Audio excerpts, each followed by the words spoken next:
जो है जय छत्तीसगढ़ संगवारी हो। अभी मैं आए हैं घूमे के लिए साराडी डैम के बाजू में एक ठो पार्क हवा, बहुत अच्छा दिखा था भाई। और अभी घूमे के लिए आए हैं, आपन भी एक नज़ारा देखा कितना अच्छा दिखा था पार्क में। एक मैं अपन दोस्तों के साथ में आए हैं, घूमा था पार्क ला, बहुत अच्छा लगा थे।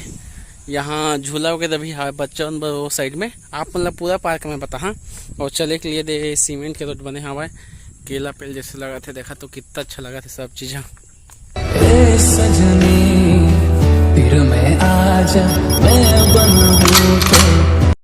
देख सका था संगवारी हो डस्टबिन है कचरा रखे वाला।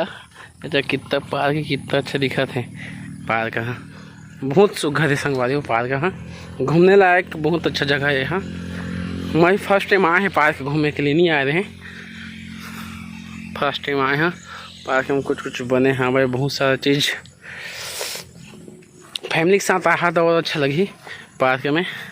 ये दवा कुछ छाता टाइप के बने हैं यहाँ पानी के ऊपर में। ये दवा सब चीज़ तो दिखा, धूप थोड़ा ज़्यादा है।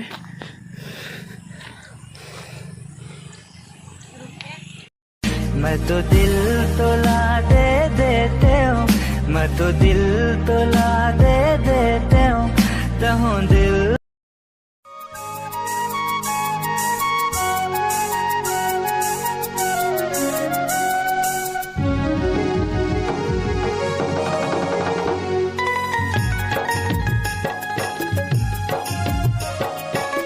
तोरे मयामा हो गए हाँ वो मैं दीवाना, मैं कुर्बा वाला रे तोरे।